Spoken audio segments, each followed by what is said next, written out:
Welcome to Positive Philter with your host, Philip Wilkerson, a podcast that focuses on friends, family, health, and career, with a little self-help along the way.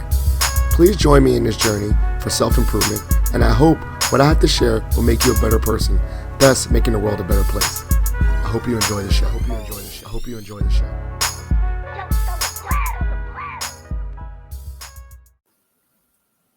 Hello, Positive Philter listeners. It's Philip Wilkerson back with another episode of Positive Philter. I'm joined by a special guest. Everyone's a special guest. I'm joined by Jeremy Schifeling. I met this gentleman as within NACE, the National Association of Colleges and Employers. If you know me, I work in higher ed, and he came on and just blew my mind away with his knowledge on LinkedIn. I like to say I'm a LinkedIn pro myself, but I was like, wow, it's just the tip of the iceberg of my knowledge that what he knows. He just knows so much about this platform and particularly technology and career development. So I was like, I have to have you on the pod. I didn't even hesitate. I reached out. To respect his time, we're just going to get right into the topic, but I'll also give him an opportunity to introduce himself. So Jeremy, just introduce yourself to the listeners real quick. Yeah, absolutely. So first of all, thanks so much for having me on, Philip. Thanks everyone for listening. And just by way of introduction, I'm a former kindergarten teacher turned tech guy. I work out here in Silicon Valley. And along the way, I've had a chance to work in LinkedIn, work on some AI projects. And so I've been really lucky to see how all of this stuff is made. And I want to help job seekers make the most of it. All right. So, I went down the rabbit hole a long time ago. Not rabbit hole. I realized that I had a LinkedIn profile since like 2008. And then I really actively started using it about 5 years ago. When did you kind of start using it for yourself, LinkedIn? It's been around for a minute, but it's gained a lot of popularity recently. Yeah, so here's the big thing. When I went to work for LinkedIn in 2012, I absolutely had a terrible profile because I thought it didn't matter. LinkedIn was like the boring social network. It wasn't Facebook, it wasn't Instagram, it wasn't TikTok. And then here's what I saw at LinkedIn. Even though it may be boring for us as individuals, for recruiters, it is a gold mine. It is the one place in the world where you can find all the professional talent in one place. And so what that means is, if you don't have a great profile, you're missing out because the recruiters who are searching for your talent every day just can't find you. So for no other reason than you want to have access to opportunity, LinkedIn is the place to be. And so you said you started, did you create your first profile when you started working for them in 12? Yeah, I think like many grad students, I had a very rudimentary one because some career coach said, you got to have one. That being said, I think all the stuff that I was investing in my resume, where I was making my bullet points great and I had great keywords, I realized didn't make a lot of difference if no recruiter could see that resume because it was sitting on my hard drive. And so the simplest thing I did, and this is my recommendation to your audience, is if you have a great resume gathering digital dust on your computer, just take all that goodness and put it on LinkedIn. It's not rocket science. It's not hard. Just get credit for the stuff that's really important about you in the most important place.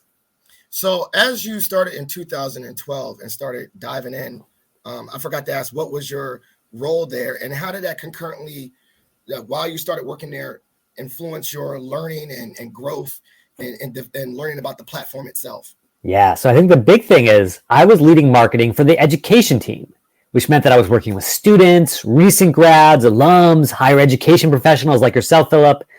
And one of the things that I realized is even though these are the people who use LinkedIn the least compared to CEOs and recruiters, they're the ones who need LinkedIn the most because LinkedIn has a good chance to break in, get your foot in the door, build a brand new career. And so I think the biggest opportunity out there is if you're listening to this as a student or a career changer or someone who's just trying to find your place in the world, just know that LinkedIn is where you should be building that brand because that's where the world of talent seekers, aka recruiters, is looking. And so while you were doing that, as you were growing in the technology, what are some of the things that you hear that people say when they're a little resistant? Like maybe I'm not good at social media, I'm not good at technology. What are some things when people are developing their profile that you hear, not as excuses, quite frankly? Yeah, for sure. I think it's a lot of what you just said.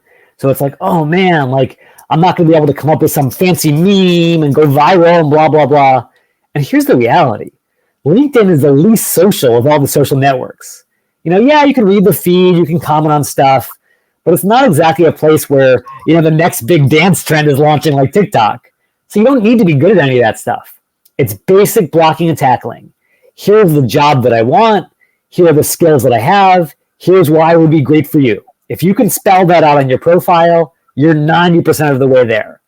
The other big thing is, oh, I'm so nervous about social media. We've heard all these terrible stories in the last decade about, people having jobs and careers ruined because people found shady pictures on their profiles and all this stuff. And again, because LinkedIn is so lame, no one's going there to post party pictures. No one's going there to incriminate anyone. It's actually a pretty well-lit, kind of nice place to be compared to the toxic sewer that is most of social media. So if you're freaked out by the technology or if you're freaked out by the social media culture, just know LinkedIn isn't like that. Now, I'm just going to quick pivot. The executive director of George Mason Career Services, Saskia Campbell, was like, guys, you have to get on ChatGPT and learn it as career advisors. And then just coincidentally, your book, she was like, you have to read this. So can you talk about where did this book start? Where did this development of actually making the book Career Coach GPT start? Yeah, so I think the big insight for me is that both as a job seeker and then later as a career coach, I saw that coaching matters. So like what you do, Philip, is amazing. I don't think AI will ever replace that. But here's the reality. The vast majority of people, if you're not in school, don't have access to a career coach.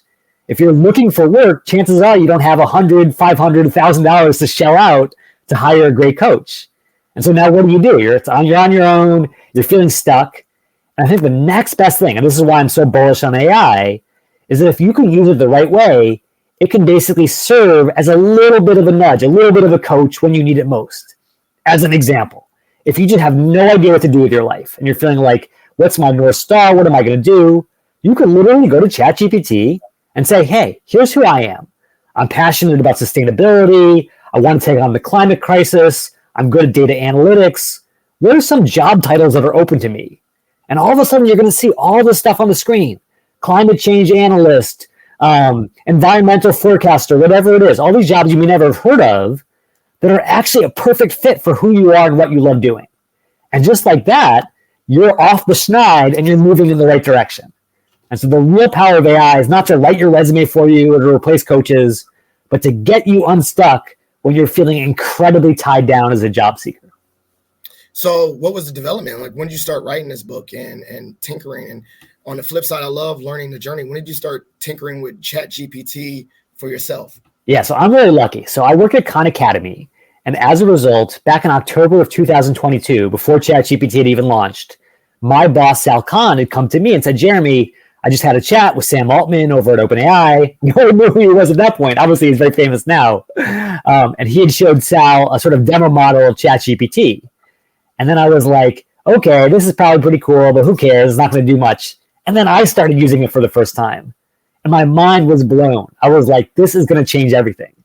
And so my first thought went to not just education, helping out students, helping with tutoring, but also helping job seekers. Again, helping them get unstuck when there are no other resources available. And that's when the idea of the book first came to mind. Now, ChatGPT is very prompt-based, right? And you gave us some prompts, like what jobs are for me, and then you typed in that. So how did you tinker with those prompts? Because I see the illustrations and some suggestions, I love learning the process of people that tinker. I'm a tinkerer myself. How did you start typing you just said, I'm gonna just ask questions and just see what happens? Or did just tell us a little bit about that process of developing prompts?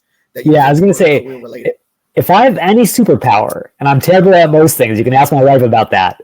But the one thing that I'm not afraid to do is just to be curious, just to get my hands dirty. The kind of thing that I always told my kindergartners back in the day, if you want to learn something, you got to just dive in. And so I know a lot of people are feeling nervous about AI. I don't know, it feels scary, it feels daunting. But I just said, hey, what should I do with my life? Pretending to be a job seeker. And it gave me a really bad response. It was like, find meaning, seek change, like all these platitudes.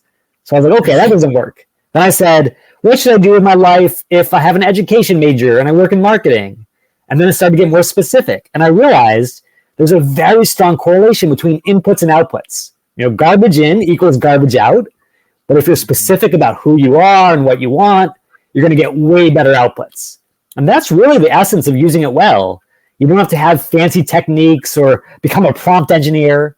Just get really specific about what you want to achieve, and the tool will give you so many creative ideas to get you unstuck. I think that's the really incredible thing, is unlike most AI, most robotic stuff that feels very sort of linear and uninspired, these generative AIs can think outside the box in a way that we even as humans can't always do.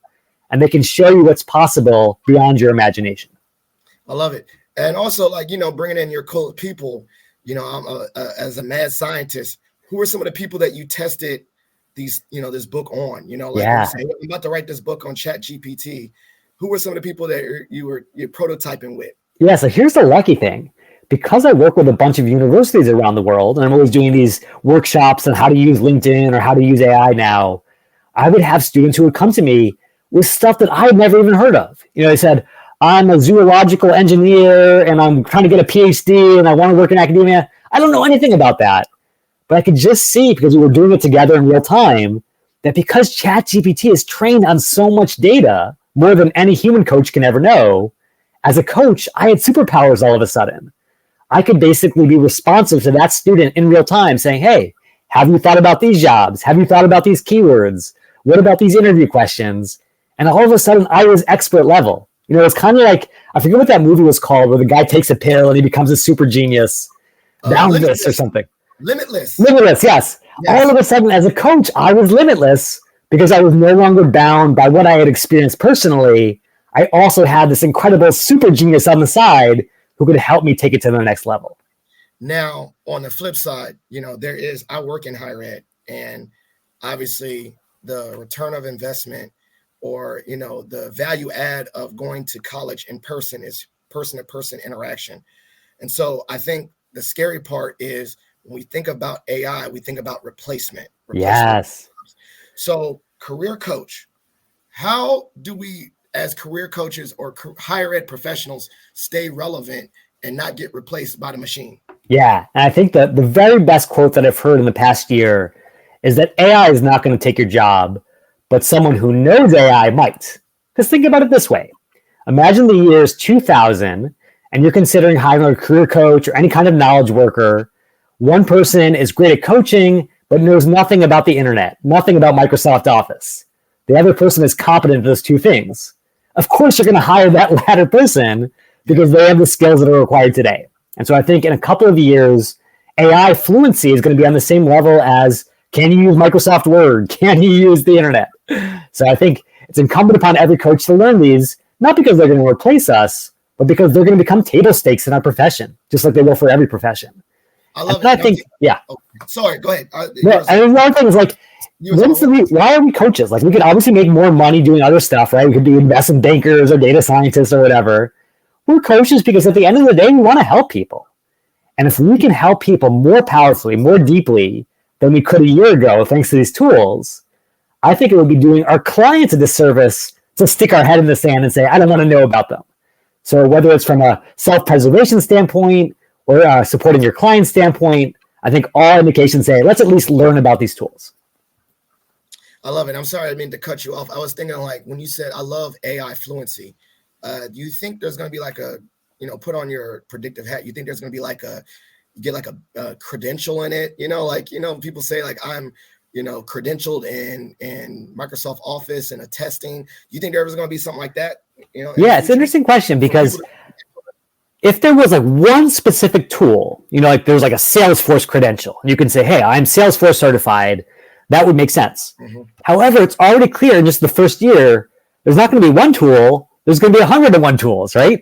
There's going to be ChatGPT and Bard and Microsoft Copilot and everything else that's about to be invented. And so I think it's going to be more like word processing skills or internet skills, where you just have to understand the general idea. How do I do prompts the right way? What are the best techniques to get the best outputs? And I think it's going to be less about the certificate and more about that it's going to be super clear that the people who know how to use these tools right are going to get more done in less time and serve their clients better.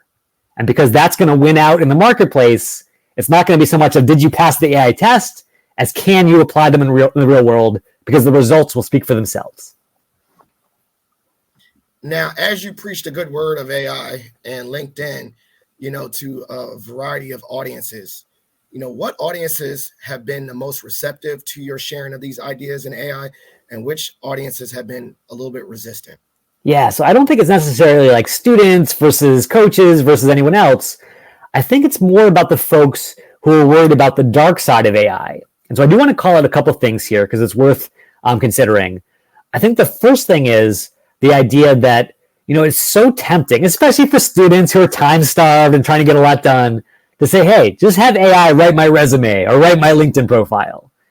And we all know already from these stories about hallucinations that if you just copy and paste something out of AI, it's not going to sound like you, it's not going to have all of your virtues, and it's probably going to have some bogus stuff in there that's going to get you in trouble. So first of all, don't do that. I think the best use of these tools is to figure out how can I take the best of me, my style, my tone, my accomplishments, and then take it to the next level with some AI feedback. I think that's the best use. However, there's also a piece of like, okay, even if I use these tools the right way, am I going to get caught? And I really want to address this head on because I do think that there's this kind of misconception out there. And this is especially true for students because, of course, faculty right now are telling students, you can't use it to write your term paper. You can't use it to write your group project with good cause, right? We want that to be independent, individual work. But the reality is there is no recruiter in the world that is trying to catch you using ChatGPT on your resume or LinkedIn because think about their incentives. They need to find someone who doesn't just have a good resume, but who can actually be really good in this job. And guess what?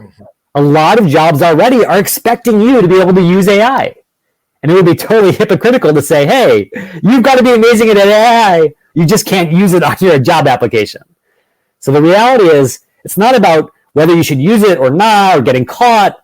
It's just use it the right way because this is a skill you're going to use the right way, hopefully, for the rest of your career. I like that. And then some of the things, and this, I don't know if this is, if we want to answer, but, as we navigate new technologies, we also understand that there's some internal implicit biases in this, right? Like I remember someone used AI and said, make me look more professional, and they turn them into a white person, Oh man. So, yeah. So what are some of the challenges as you think as AI, particularly in the career space, should be navigated for the career professional? Yeah, so I'll give you another interesting example of bias. So if you went to ChatGPT or any of these tools right now and said, tell me a story about a kindergarten teacher, every single time it's going to be about a woman.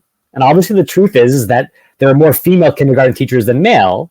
And because ChatGPT is us, it draws on our own data, that's what it assumes to be true about the world.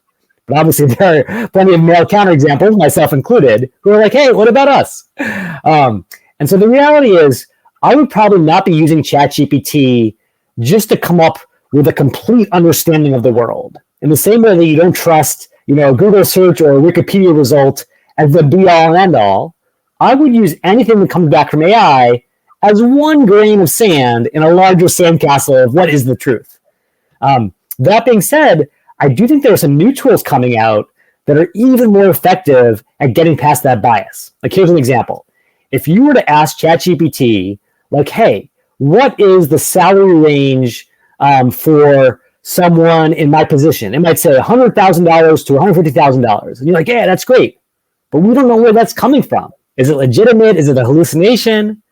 On the other hand, if you go to a tool called perplexity.ai and ask the same question, it would not only give you a result, it would give you the academic gold standard, footnotes and citations, so you could trace it back to the original source and see if it's legitimate. So I would suggest that everyone who's using these tools, use them with a fine-tooth comb. Really push to see where is this data coming from? Can I trust it? I love it. And so we have I want to make sure I respect your time. And so we're just going to jump right ahead to my one of my segments called Shot for Shot. Now I get to ask any random question. You get to ask me any random question. Oh. Okay, let's do it. All right, do you want me to start, Phil? So who do you want to go first, me or you? You go first. Yeah, so my random question for you is, what would be your random dream job and how would you use ChatGPT for it? Yes. Okay, so if I was not a marketer and career coach, I would have a second career as a game show host, because I think that one of the things that I love the most about teaching kindergarten, even serving as a marketer, is creating this universe where anything seems possible. And I love the fact that like the greatest game show hosts over time have created these almost like alternative universes where even a common person can win a boat or win a car. And I just love that sort of aspect of fantasy. So I would probably use ChatGPT to come up with a game show that was completely addictive, that had people tuning in every day, and then ultimately got them to sign up and want to be on the show themselves. So that would be my prompt. Okay, I have a question for you, Philip. I want you to put your crystal ball out in front of you. If you were to imagine what higher ed would look like in 2044, 20 years down the line, what do you think it's going to look like? And to make it easier, maybe focus more on the career side of the house. What will that be like when someone walks into the career office at George Mason in 2044?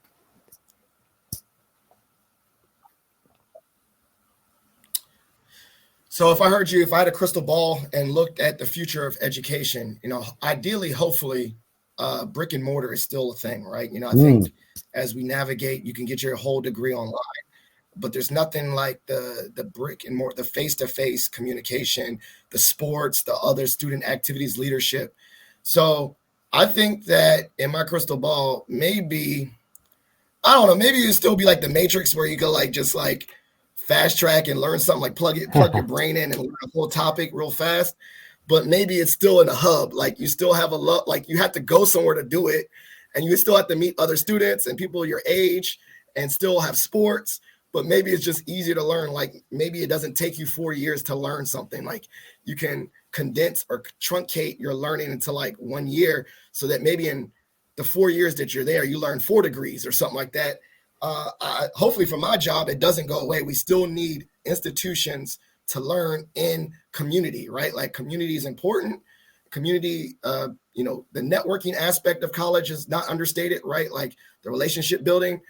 So hopefully that doesn't take our job. But I think learning is going to be, like you said, it's accelerated, right? So we might accelerate the learning process. It might not take 4 years. It might be way faster to learn and get a degree. So that's my prediction. Still physical buildings, shorter degrees. Okay. I love that. Especially because I do think, even looking at AI today, it's great at facts, but the relationship piece is so critical. So I think you nailed it, Philip. So this is the part of the show called Shout Outs and Plugs. And so this is a way for the listeners to follow up with you. So shout outs, anything that you want the listeners shout outs, anyone you want to show love to, and then plugs, anything that the listeners should follow up on. Similar, like I'll put the book show note in the show notes so they can follow up, but the stage is set. Shout outs and plugs. Okay. So my first shout out is to my own personal career coach, Steve Dalton. When I was in grad school, I was really struggling to find my path because I was a former kindergarten teacher and I wanted to stay engaged in education, but I didn't know how to do that in any kind of sustainable way. And there was this career coach at Duke University who was writing this new book called The 2-Hour Job Search, but it wasn't ready to be published, and I needed some information now. Steve was kind enough to take me under his wing and make me the guinea pig for 2-Hour Job Search. And that helped me discover all of these awesome pathways, including Khan Academy, where I work today. So big shout out to Steve Dalton. And my plug is, if you haven't read his book, read 2-Hour Job Search, because it is awesome. And it is a great way, even for introverts, to find amazing opportunities out there in the world.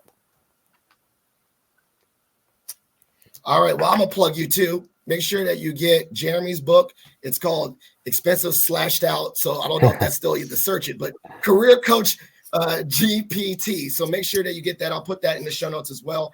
I'm definitely going to be in conversation and ping you every now and then when I crank this book. I actually coincidentally just had it on my desk today. So I will get it read. It's one of my to-do list items for 2024. Positive Filter listeners, this has been a great episode. Thank you for listening. As you know, every episode is dedicated to the memory of my late father-in-law, Jeff Kirsch. So please consider donating to the Jeff Kirsch Anti-Hunger Fund. Please give this show a like, a subscribe, elevate the presence of this podcast. Please follow it with Jeremy. Thank you so much and have a good day. Thank you for listening to Positive Filter, a podcast that focuses on family, friends, career, with a little self-help along the way. If you enjoyed this podcast, please share it with your family and friends, and like the Facebook page, Spreading Positivity Movement. Thanks for listening.